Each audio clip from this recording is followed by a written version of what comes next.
चाहिए सर, क्या चाहिए आपको? आपकी दुकान में रिमोट वाला हेलीकॉप्टर मिलता है? हाँ जी मिलते हैं सर। दिखाइए जरा। फिलहाल तो सब बिक चुके हैं, अगर आप कहें तो आपके लिए ऑर्डर से मंगवा देता हूँ। जी नहीं, उसकी जरूरत नहीं।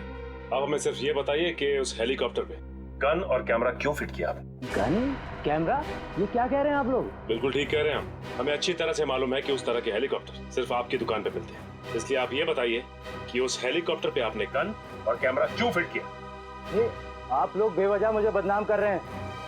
अच्छा, तो आप लोग ऐसे नहीं माने, मैं अभी पुलिस को फोन करता हूँ। लीजिए, आपने मदद मांगने के लिए फोन उठाया ही था और सीआईडी हाजिर। सीआईडी? जी हाँ, सीआईडी। अब बताइए, किसके कहने पर आपने एक खास हेलीकॉप्टर बनवाया था? किसी के नहीं सर। किसी के नहीं? दो खून हुए हैं आपके इस कातिल खिलौने से, और वो भी जेल में। दो खून, वो भी जेल में? ये बताइए कि किसके लिए किया है ये सब आप, बोलो। मैं सच कह रहा हूँ सर, मैं इस बारे में कुछ नहीं जानता। आप नहीं जानते तो शायद कोई और जानता होगा। आपके अलावा और कौन है इस दुकान में? इस दुकान में तो मेरे अलावा बस मेरा आदमी राजेश। कहाँ है राजेश? बुलाओ उसे। वो तो अभी बाहर गया है, बस आता ही होगा। ये लीजिए राजेश, ये लोग सीआईडी से हैं। सीआईडी? रुक।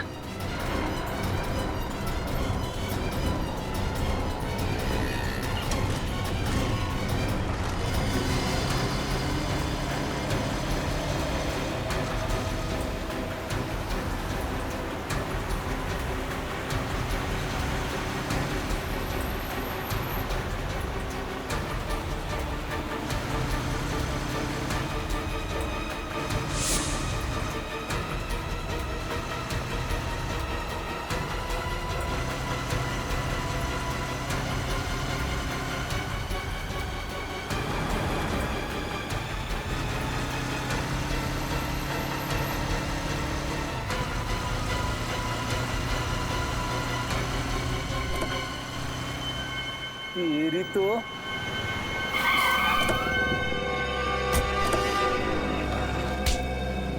भाग रहे थे। अगर हेलीकॉप्टर में भागते तो शायद बच भी जाते, लेकिन अफसोस।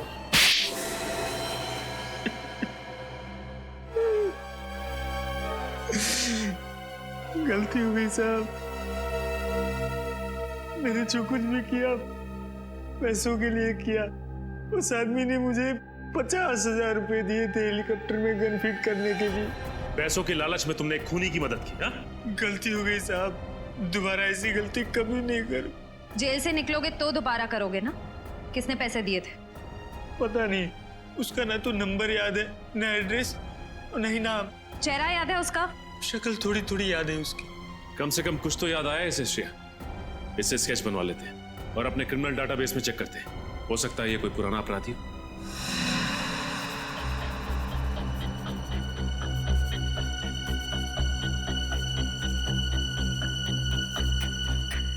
आंख सर थोड़ी सी छोटी और थोड़ी सी लंबी।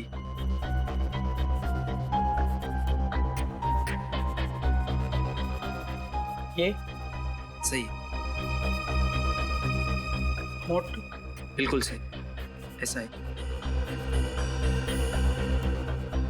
और बाल सर? बाल बाल छोटे छोटे थोड़े से और सुनहले सुनहले कलर का। हाँ सर, स्केच रेडी है।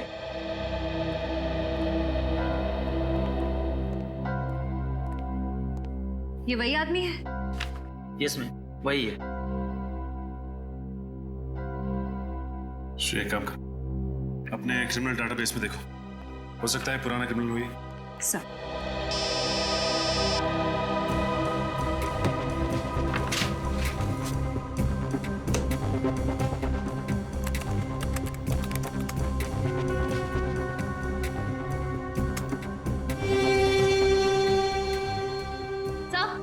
ये जगन नाम का पुराना मुजरिम है सर।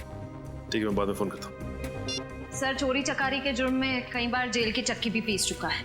छोटा मोटा चोरी करने वाला ये खूनी कब से बन गया? सर पिछले 6 महीने से उसी वसंत वज्र जेल में था, जहाँ पर विक्की और चंदन भी थे। इसका मतलब ये तीनों आपस में जरूर मिले होंगे और तीनों का कोई ना कोई कनेक्शन है। ये क्या, हफ्ते भर पहले ये जेल से छूटा है और जेल से छूटते ही सीधा हेलीकॉप्टर बनवाने पहुंच गया। लेकिन सर जेल से छूटने के बाद ये फंक्शन के दौरान जेल के अंदर घुसा कैसे? किसी ने इसे देखा कैसे नहीं? हो सकता है श्रेया कि ये खुद ना गया हो और विक्की और चंदन को मारने में इसकी मदद की हो किसी ने। अपने खबरियों को काम पे लगा दो, पता करो कि ये जगन है कहाँ पे। सर, अगर तुम्हारी खबर गलत निकली ना तो सोच। क्या साहब, रिंकू की खबर आज तक गलत निकली है? जो अब निकलेगी, जिस कबूतर की आपको तलाश है उससे यहीं पे घोंसला बना रखा है, यही है उसका घर। ये है जगन का ठिकाना। ठीक है रिंकू, ये रखो तुम अपने पास।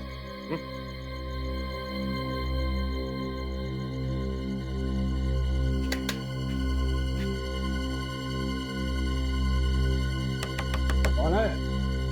दूध वाला। इस वक्त? ओए, ये कोई दूध देने का टाइम है क्या? भैंस का जब मन करता है ना तभी वो दूध देती है। सुबह दूध नहीं दिया तो इसमें मैं क्या कर सकता हूँ? आज तक तो तेरी भैंस सुबह ही दूध देती थी, अबे रात को कब से देने लगी? क्या करें, सीआईडी के आने का कोई वक्त ही नहीं होता। सीआईडी?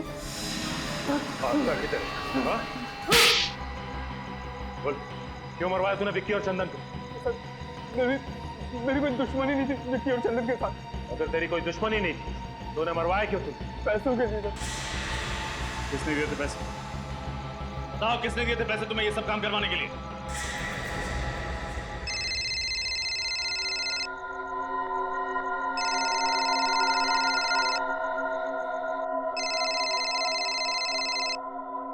हेलो, मैं जगन बोल रहा हूँ।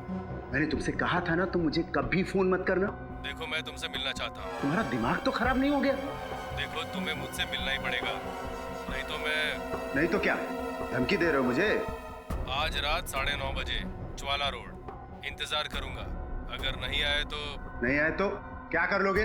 हेलो हेलो, नहीं आया तो क्या कर लोगे? आज तुमसे मिलकर तुम्हारा हिसाब किताब चुकता करना ही पड़ेगा।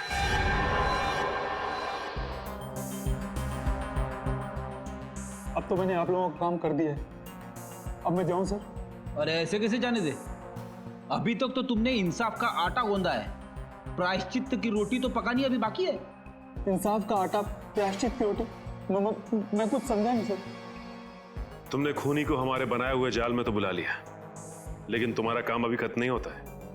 उसे गिरफ्तार करने के लिए तुम्हें हमारे साथ चलना। नहीं सर, मैंने उसे धमकी देकर उसे बहुत गुस्सा दिला दिया। अगर मैं वहां गया ना तो वो मुझे भी मार डालेगा। बड़ा डर लग रहा है तुम्हें मौत से? उस वक्त एक बार भी नहीं सोचा जब जेल में 2 कैदियों को मौत के घाट उतारने की प्लानिंग चल रही थी? सर, मैंने जो कुछ भी किया उसके लिए मैं बहुत शर्मिंदा हूं। मैं आप लोगों से वादा करता हूं सर कि आज के बाद मैं कोई भी गुनाह नहीं करूंगा। कैसे करें तुम्हारे वादे पे यकीन? एक जुर्म की सजा काट के आया और दूसरा गुनाह कर बैठे। सर, मेरे लिए नहीं तो कम से कम मेरे बीवी बच्चों के लिए मुझे माफ कर दीजिए। मेरे बिना उनका भविष्य अंधकार में हो जाएगा। बड़ी फिक्र है ना तुम्हें अपने परिवार की? जुर्म करते वक्त एक बार भी ख्याल नहीं आया उनका? सर, मुझे एक मौका दे दीजिए अच्छा इंसान बनने के। मैं आप लोगों को कभी शिकायत का मौका नहीं दूंगा और आप लोग जैसा कहेंगे मैं वैसा करने को तैयार हूं। ठीक है, जिसका भी हाथ है इन सब के पीछे वो जल्द से जल्द हमारी गिरफ्त में होगा। चलो बैठो बैठो।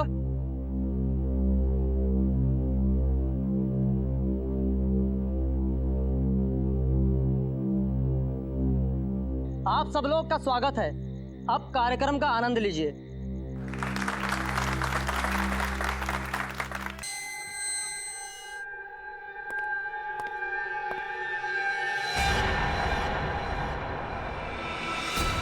ये क्या गोली? लोगों को मर गए। ये कैसा हुआ?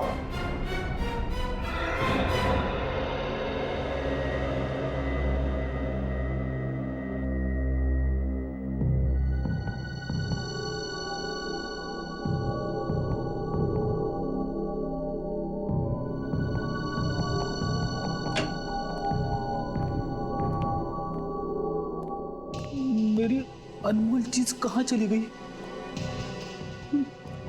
समझ में नहीं आ रहा।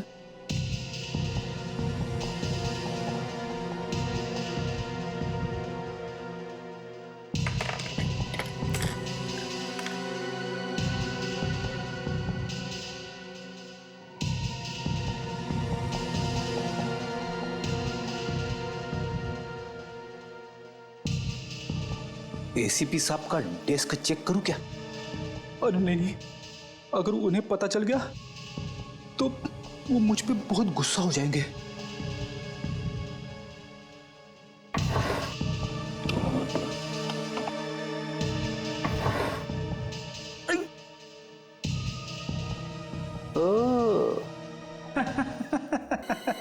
मिल गया मिल गया मिल गया, मेरा अनमोल पेन मिल गया।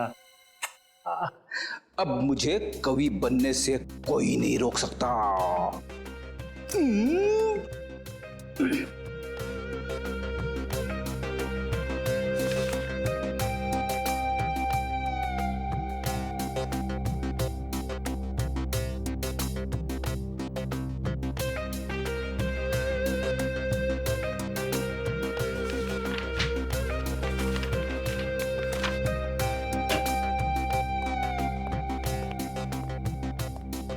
क्या बात है फ्रेडी?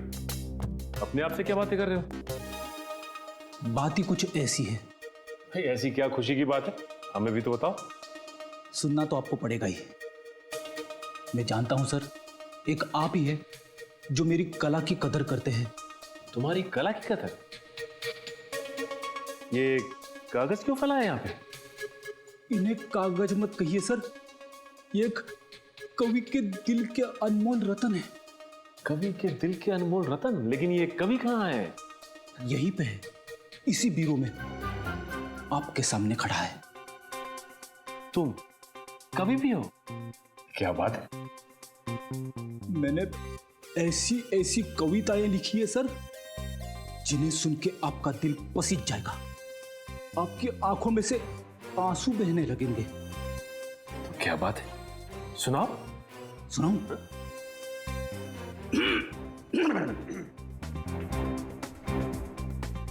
हर शाम अपने आंगन में बैठ के जब मैं डूबते सूरज को देखता हूं, हर शाम अपने आंगन में बैठ के जब मैं डूबते सूरज को देखता हूं, तो मेरे दिल में यह ख्याल आता है कि सूरज के साथ साथ पंकज क्यों न चला गया। पंकज? तो तुमने पंकज पे कविता लिख डाली? बहुत याद आ रही है पंकज की? हाँ सर, पंकज की बहुत याद आ रही है। वैसे मैंने एक और कविता लिखी है। एक और? अभिजीत सर और तारिका के ऊपर। ठीक है, ये भी सुना दो। अभिजीत सर को पसंद है फॉरेंसिक लैब में जाना। अभिजीत सर को पसंद है फॉरेंसिक लैब में जाना। डॉक्टर तारिका से पूछते हैं वो केस का ताना बाना। जुर्म से जब बात बढ़ती है रिश्तों पे, तो डॉक्टर सालुंके का वहीं पे आ जाना। बेटी, ये बहुत प्यारी कविता थी, मेरा दिल तो पसीज गया। उससे पहले मेरी आंखों में आंसू आ जाए प्लीज, बस। नहीं, मैंने और 2-4 कविताएं लिखी है, वो तुम दीवारों को सुनाओ। नहीं नहीं।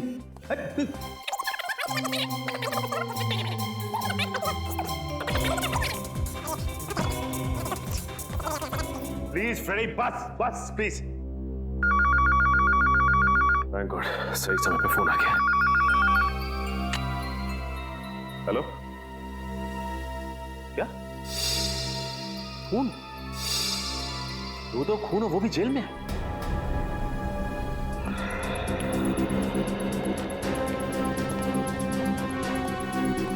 आइए सर, आइए सर।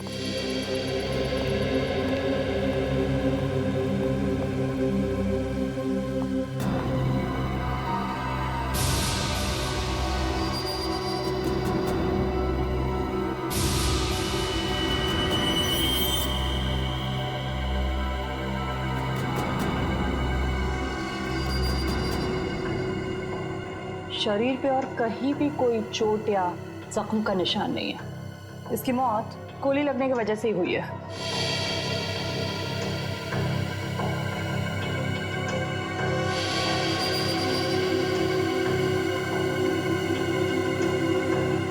कहीं कोई एग्जिट वुंड भी नहीं है, इसका मतलब गोली शायद शरीर के अंदर ही। सर, यहां पे तो गन नहीं है। इससे एक बात तो तय है, इन दोनों ने एक दूसरे को नहीं मारा, ना इन्होंने आत्महत्या की, नहीं तो गन्स यहीं कहीं होती। जरूर किसी तीसरे आदमी ने इनका खून किया है। जेल में खून? ऐसा कैसे हो सकता है? इन दोनों के साथ तो कोई तीसरा कैदी भी नहीं था। नहीं तो मैं सोच रहा हूँ जेलर साहब, जेल के स्पेशल सेल में कैद 2 कैदी वो मारे जाते हैं। कैसे? किसी ने गोलियां चलने की आवाज भी नहीं सुनी? नहीं सर, फंक्शन में गाना इतना तेज बज रहा था कि ठीक से कुछ भी सुनाई नहीं दे रहा था। गाना जितना भी तेज बज रहा हो, गोली की आवाज को नहीं दबा सकता। सर शायद गन पर साइलेंसर लगा होगा। मतलब तुम ये तो मान रहे हो तुम्हारी मौजूदगी में कोई जेल के अंदर गन लेकर आया, वो भी साइलेंसर वाली गन, और इन दोनों को मार दिया? नहीं सर, अंदर तो कोई भी नहीं आया। हम दोनों तो यही पहरा दे रहे थे, है ना? हाँ सर। गोली की आवाज नहीं सुनी, किसी को अंदर आते नहीं देखा। कैसे हो सकता है? कहीं तुम दोनों भी बाहर फंक्शन में गाना सुनने तो नहीं चले गए थे? नहीं नहीं सर, हम दोनों तो यही थे। आप जेलर साहब से पूछ लीजिए। ये ठीक कह रहे हैं, ये दोनों यही ड्यूटी कर रहे थे। सर, मैं इन दोनों को फोरेंसिक लैब ले जाती हूँ। विकी और चंदन की लाश की पोजीशन को देख के लगता है कि जिस वक्त गोली चली वो दोनों जमीन पर लेटे हुए थे। शायद दोनों सो रहे होंगे जब इन्हें गोली मारी गई। लग तो ऐसा ही रहा है, लेकिन देखना ये गोली चली कहां से। पर एक बात तो तय है कि इन्होंने आत्महत्या नहीं की, एक दूसरे पर गोली नहीं चलाई। गोली चलाई किसी तीसरे आदमी ने, और जिस वक्त गोली चली इस सेल में इन दोनों के अलावा और कोई भी मौजूद नहीं था। सेल का दरवाजा भी बाहर से बंद था, तो गोली सेल के अंदर से तो चली नहीं, गोली सेल के बाहर से चली। शायद यहां से। एक काम करो, लाश की पोजीशन पर लेट जाओ। आप मुझे कह रहे? हाँ, यहाँ कोई और तो है नहीं। ठीक है सर, अगर आप कह रहे तो मैं सो जाता हूं।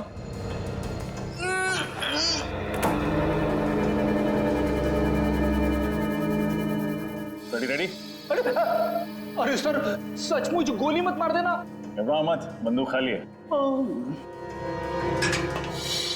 यहाँ से पूरी बंदूक को अंदर घुसाना तो मुश्किल है, बाहर से भी गोली चलाई होगी तो जाके लगेगी सामने वाली दीवार में। इस एंगल से विक्की और चंदन को गोली मारना तो नामुमकिन है। गोली यहाँ से तो नहीं चली होगी। तो फिर गोली कहाँ से चली? हो सकता है वहां से, रोशनदान से। मगर रोशनदान तो काफी ऊंचा है और उस पर नेट लगी हुई है। सो तो है फ्रेडी। एक काम करते हैं, मैं बाहर जाके रोशनदान को चेक करता हूँ, तुम जाके जेलर साहब से मिलो, उनसे विक्की और चंदन के बारे में पूछताछ करो। उठ जाऊं? जेलर साहब बाहर हैं, उठना तो पड़ेगा ही।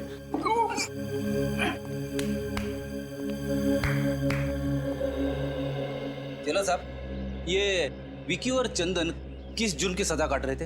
ये दोनों बैंकों और अमीर लोगों के घरों में घुसकर चोरियां किया करते थे। ऐसे कैदियों को स्पेशल सेल में नहीं रखा जाता ना? ठीक कहा, ज्यादातर हम लोग ऐसे खूंखार कैदियों को स्पेशल सेल में रखते हैं जिन्होंने खून वगैरह किया। तो फिर आपने उन्हें वहां पे क्यों रखा है?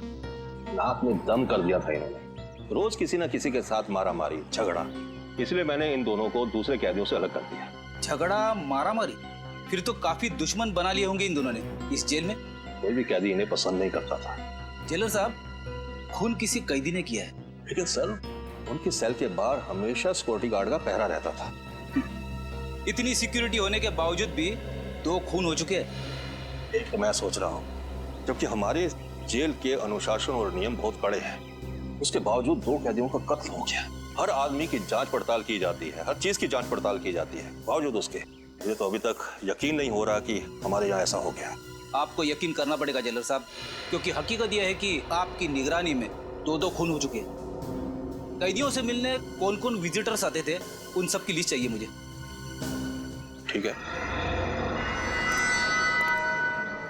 ये रोशनदान तो काफी ऊंचाई पर है, यहाँ तक पहुंचने के लिए उन्हीं को या तो एक ऊंचा स्टूल या फिर सीढ़ी की या घोड़े की जरूरत पड़ी होगी, लेकिन ऐसा कोई भी सामान यहाँ तक लाना या फिर यहाँ से ले जाना बहुत मुश्किल है। तो खूनी ऊपर कैसे चढ़ा, और अगर वो वहां चढ़ भी गया तो गोली कैसे चलाएगा? क्योंकि जाली के साथ कोई छेड़खानी तो की नहीं गई, ना ही जाली में कोई छेद है। सर, मैंने जेलर साहब से कह के सारे विजिटर्स की लिस्ट मंगवा ली है जो कैदियों से मिलने आते थे। Very good. हाँ डॉक्टर तारिका।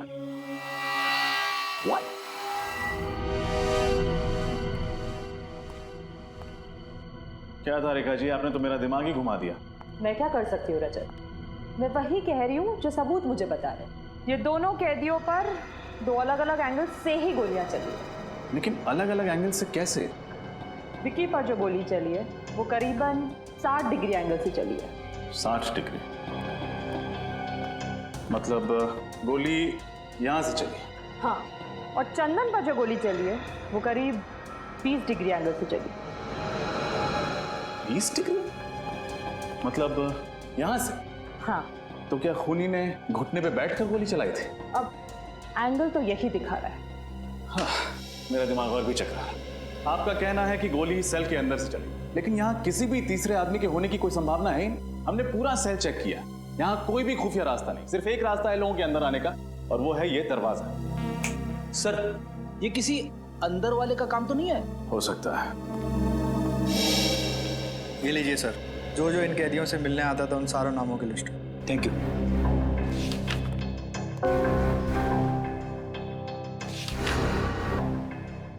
ये देखिए सर, जसलोक नाम का एक आदमी है जो पिछले 1 महीने से 2 कैदियों से मिलने हर रोज जेल में आ रहा है।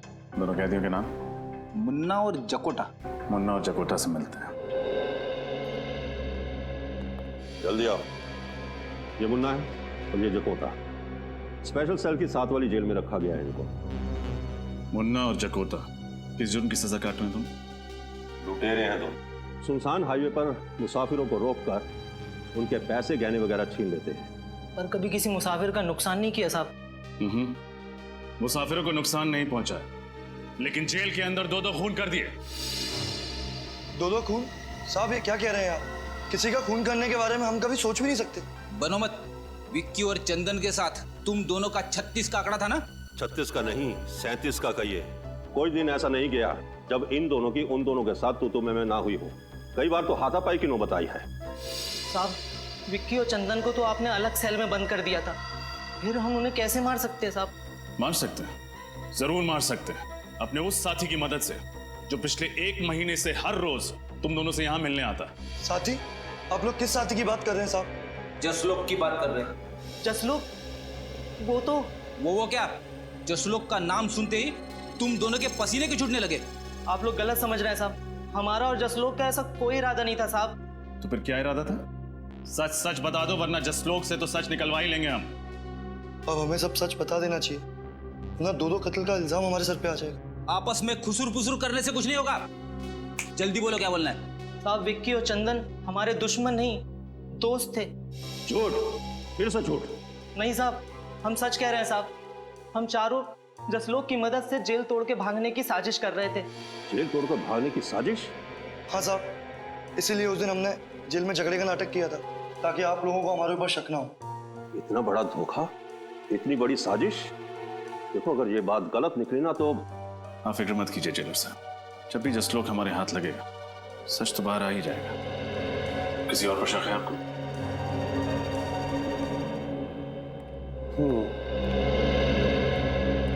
ये अज्जू और वो सत्तू, इन दोनों की भी बहुत बहसबाजी हुआ करती थी विक्की और चंदन के साथ। बहस तो होगी ना साहब, वो दोनों हर वक्त झगड़ा करने का बहाना ढूंढते रहते थे। हाँ हाँ साहब, बिना झगड़ा करे उनका तो खाना ही हजम नहीं होता था। कहीं तुम दोनों का झगड़ा जकोटा और मुन्ना जैसा नकली तो नहीं था? नकली? नहीं साहब, ये क्या कह रहे हैं आप? लो, तुमने अपने ही मुंह से कह दिया कि झगड़ा असली था। इसका मतलब तुम लोगों के पास ठोस वजह थी उन दोनों की जान लेने की। नहीं साहब, हम खूनी नहीं हैं, हम तो मामूली चोर उचक्के हैं, और हम खून क्यों करेंगे उनका? हाँ साहब, वैसे भी जेलर साहब ने उन दोनों को जब से स्पेशल सेल में डाला है तब से हम दोनों का वहाँ आसपास भटकना भी मुश्किल हो गया था। जेलर साहब, ऐसे कौन कौन से लोग हैं जो स्पेशल सेल में जा सकते हैं? सबसे ज्यादा तो इस मनोहर का जाना आना होता था उस सेल में। यही उस सेल की साफ सफाई किया करता था। हाँ साहब, मेरी बदकिस्मती थी कि मैं ही उस सेल की साफ सफाई करता था। क्यों? ऐसा क्या हुआ था? हाँ साहब, बेवजह झगड़ा करते थे, धक्का मारते थे, कई बार तो उन्होंने थप्पड़ भी मारे थे। अरे, वो दोनों तुम्हें मारा पीटा करते थे, ये बात तुमने मुझे पहले क्यों नहीं बताई? साहब, उन्होंने मुझे धमकी दी, अगर मैंने किसी शिकायत की तो मुझे और मारेंगे। मनोहर, कहीं ऐसा तो नहीं कि वो दोनों तुम्हें बहुत तंग करते थे, इसलिए तुम्ही ने उन दोनों का? साहब, मैं तो उनके पास जाने से भी डरता था। मैं उनकी जान कैसे लूंगा साहब? मच्छर था साहब, उनके सामने मैं एक मच्छर। जेलर साहब, क्या हो रहा है आपकी जेल में? स्टाफ की पिटाई हो रही, दो कैदियों का खून हो गया। मैं तो खुद हैरान हूं। मुझे तो लगता था कि मेरी जेल में प्रशासन ठीक से चल रहा है, मगर तुम कौन हो? ये धनसुख है, चाय वाला। ये भी उस सेल में जाया करता था सुबह शाम चाय देने के लिए। अरे क्या हुआ धनसुख?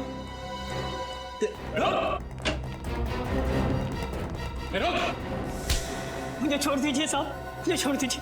क्यों छोड़ दे? मैंने कुछ नहीं किया। कुछ किया नहीं तो बात क्यों रहा था? मैं डर गया था साहब। बेगुनाह लोग डरते नहीं, ये समझे? क्या तुम्हारा भी कोई झगड़ा हुआ था उनके साथ? नहीं साहब, मुझसे तो दोनों प्यार से बातें करते थे। आखिरी बार चाय कब देने गए थे उन्हें? यही कोई 7:30-8 बजे के करीब। यानी फंक्शन शुरू होने से पहले? हाँ साहब, पर मैं अंदर नहीं गया। क्यों? अंदर क्यों नहीं गए? साहब, मेरी चाय खत्म हो गई थी, इसलिए मैं बाहर से ही वापस आ गया। लेकिन सेल के पास तो गए थे ना, कुछ तो देखा होगा तुमने। क्या उस वक्त दोनों ठीक थे? हाँ साहब, दोनों अच्छे भले थे, आपस में बातें भी कर रहे थे। बातें कर रहे थे? क्या बातें कर रहे थे? कुछ सुना था तुमने?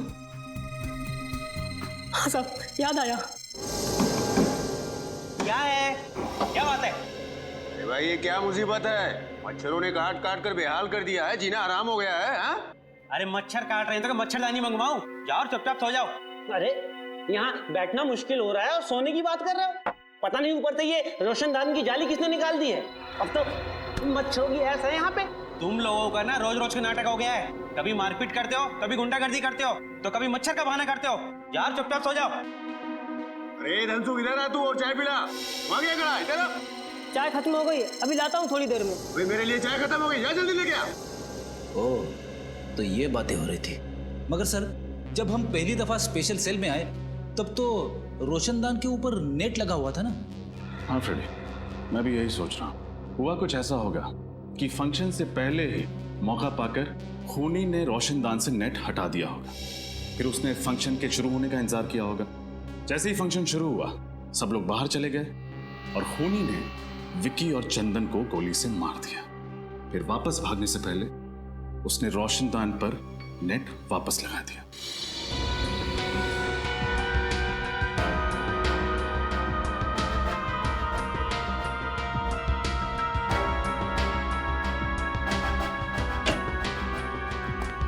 सर, ये रहा जसलोक। बड़ी मुश्किल से हाथ लगा है। 9-2-11 होने के फिराक में था। तो आप हैं मिस्टर जसलोक, जो पिछले 1 महीने से हर रोज मुन्ना, जकोटा, विक्की और चंदन से मिलने के लिए जेल में जाते थे। हाँ? क्या बकवास कर रहे हैं सर? एक तो आपका ऑफिसर मुझे जबरदस्ती उठाकर लेकर आया, ऊपर से आप अनाप शनाप बके जा रहे हैं। अरे जेल में किसी से मिलना गुनाह है क्या? जी नहीं, जेल में किसी से मिलना गुनाह नहीं है, लेकिन जेल से भागने में किसी की मदद करना गुनाह जरूर है। सर, मैंने किसी की मदद नहीं की और ना ही किसी साजिश में मेरा कोई हाथ है। देखो, मुन्ना और जकोटा अपना मुंह खोल चुके हैं। तुम्हारे लिए यही बेहतर है कि तुम हमारा समय बर्बाद ना करो। बोलो सच। सर, मैंने एक बार बोल दिया ना कि मैंने किसी की मदद नहीं की तो नहीं की। बड़ी लगता है ये भाई साहब शराफत से कुछ नहीं बताने वाले। इनके ऊपर उस चीज का इस्तेमाल करना ही पड़ेगा। समझ गया मैं। सर, किस चीज की बात कर रहे हैं? अभी पता चल जाएगा किस चीज की बात कर रहे हैं। सर बताइए ना प्लीज। अरे ये क्या है? ये सच बोलने का इंजेक्शन है। सच बोलने का इंजेक्शन? एक बार अगर ये इंजेक्शन लग जाए ना तो आदमी तोते की तरह सच बोलने लगता है। सर, इसकी जरूरत नहीं। मैं सब बताता हूँ सर। मैं मुस्खा काम में आ गया। तुम क्यों रुक गए? शुरू हो जाओ। हाँ सर, मैंने उन लोगों को मदद करने का वादा किया था, वो सिर्फ इसलिए कि वो मेरे दोस्त थे। और जेल से निकलने के बाद इन चारों का क्या प्लान था? सर, वो मुझे पता नहीं है। मैं तो सिर्फ जेल से निकलवाने में मदद कर रहा था। उसके बदले में वो लोग मुझे 10 लाख रुपए देने वाले थे सर। 10 लाख रुपए? हाँ, गोलियां शायद उस रोशनदान से ही चली हैं। लेकिन एक बात समझ में नहीं आ रही। डॉक्टर तारिका ने कहा था कि एक गोली यहां से 60 डिग्री एंगल से चली और दूसरी गोली यहां से 20 डिग्री एंगल से चली। लेकिन अगर दोनों गोलियां एक ही दिशा से उस रोशनदान से आई तो दोनों कैदियों को अलग अलग एंगल से कैसे लगी? सर, कहीं हम गलत दिशा में तो नहीं जा रहे? नहीं फ्रेडी, दिशा तो सही है, बस देखना यह है कि हवा का रुख किस तरफ है। हवा, दिशा, मैं कुछ समझा नहीं सर।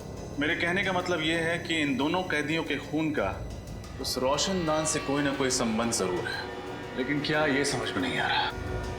कहीं खूनी रोशनदान से तो अंदर नहीं आया? क्या फ्रेडी, रोशनदान का साइज देखा है तुम? इतने छोटे से रोशनदान से एक पूरा इंसान अंदर कैसे आ सकता है? अरे तो क्या सर गन खुद उड़ के आई अंदर? क्या कहा तुमने? नहीं सर, नहीं, शायद सही कहा तुमने। हाँ, गन उड़ के ही सेल के अंदर आई। गन उड़ के अंदर ही? हो सकता है गन किसी ऐसी चीज के साथ जुड़ी हुई है जो उड़ सकती है, जैसे कि कोई खिलौना। हाँ सर, वो छोटे छोटे खिलौने होते हैं ना, वो हेलीकॉप्टर्स, एरोप्लेन, जिन्हें रिमोट कंट्रोल से उड़ाया जाता है। एग्जैक्टली। दरअसल हुआ कुछ ऐसा होगा कि खूनी रोशनदान के उस तरफ नीचे खड़ा हो, उसके हाथ में रिमोट कंट्रोल होगा, उसने इस रोशनदान के जरिए हेलीकॉप्टर को अंदर भेजा होगा। हेलीकॉप्टर में एक कैमरा फिट होगा जिसके जरिए खूनी देख सकता था कि हेलीकॉप्टर कहां जा रहा है। इसके अलावा हेलीकॉप्टर में एक मैकेनिज्म होगा जिससे वो दोनों गोलियां चली होंगी, जिससे कि विकी और चंदन की नींद में ही मौत हो गई। ओह, अब समझ में आया गोलियां दो अलग अलग एंगल से कैसे चली है।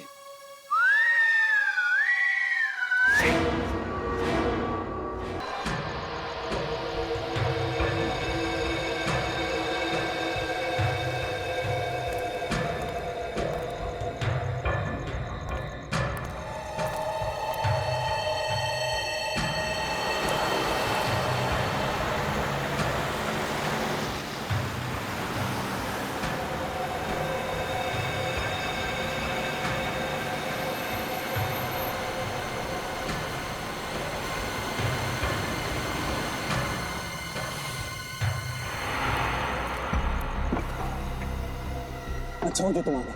मुझे सीआईडी की धमकी देने की तुम्हारी हिम्मत कैसे हुई? देखो, सीआईडी तुम्हारी वजह से मेरे पीछे पड़ी है। अब तुम्हारा फर्ज बनता है कि तुम मुझे सीआईडी से बचाओ।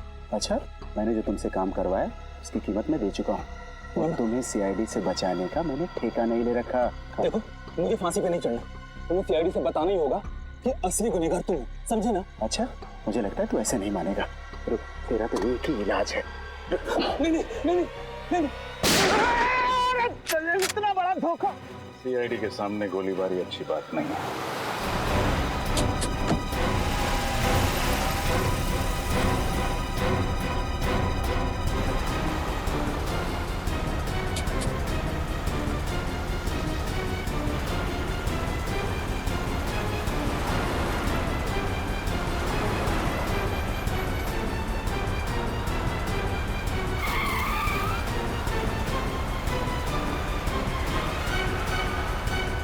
इस तरह से गाड़ी चला रहा है, कहीं किसी को नुकसान ना पहुंचा दे।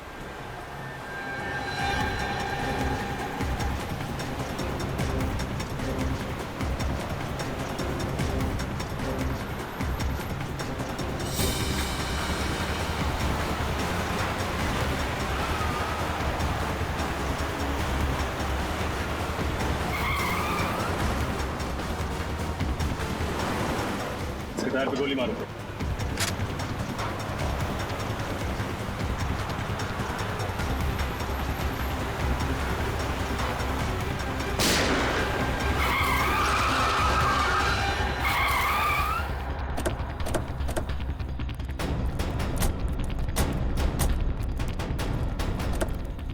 विजय बाबू, खेल खत्म तुम्हारा। जाने दो मुझे। चल, जाने दे। जाने दे। शर्म आनी चाहिए तुम्हें। कानून की सेवा करते और दो कैदियों का खून कर डाला।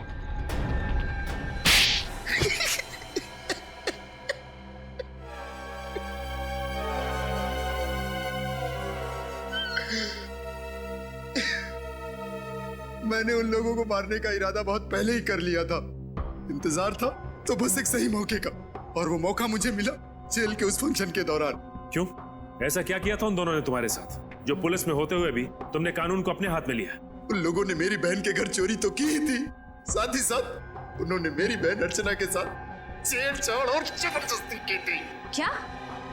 तो तुमने ये बात किसी से कही क्यों नहीं? मैं डरता था कि समाज में बदनामी होगी, मेरी बहन का घर से बाहर निकलना मुश्किल हो जाएगा।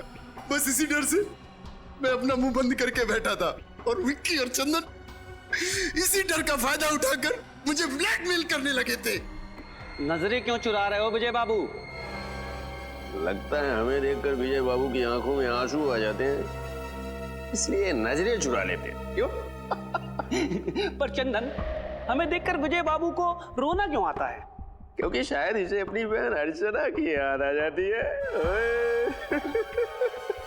अरे बाप रे, चंदन, चंदन इसे गुस्सा आ रहा है, इसे बहुत कुछ गुस्सा आ रहा है। चंदन, चंदन, मुझे डर लग रहा है। चंदन, मेरे हाथ कांप रहा है। ये अगले हफ्ते तक 20,000 रुपए मिल जाने चाहिए हमें, वरना तेरी बहन अर्चना की दुखद कहानी ना बहुत जल्दी पूरे शहर की जुबान पे होगी बेटा, समझा? और आंखें मत घूर, न दिखा। चल काम कर अपना।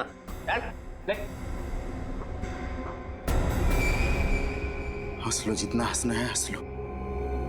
वो पल दूर नहीं जब एक बहन पर हुए अत्याचार का बदला एक भाई अपने हाथों से लेगा। आप ही बताइए सर, हर पल अपमान का घूंट पीकर जिंदगी गुजारना आसान नहीं है। माना तुम्हारी बहन के साथ जो हुआ गलत हुआ, पर ये सोचकर चुप बैठ जाना कि बदनामी होगी, ये बहुत ही गलत और पिछड़ी हुई सोच है। और औरतों पे जुर्म बढ़ने का ये भी एक कारण है। औरतें बदनामी के डर से कानून का दरवाजा नहीं खटखटाती, और चंदन और विक्की जैसे लोगों के हौसले और भी बढ़ जाते हैं। आप शायद ठीक कह रहे हैं, पर अपनी बहन को और दर्द में देखने की हिम्मत नहीं थी मुझ में, इसीलिए उन लोगों को सजा देने का जिम्मा मैंने अपने कांधों पर उठाया और जगन की मदद से हेलीकॉप्टर में गन लगवाई, और उस गन की मदद से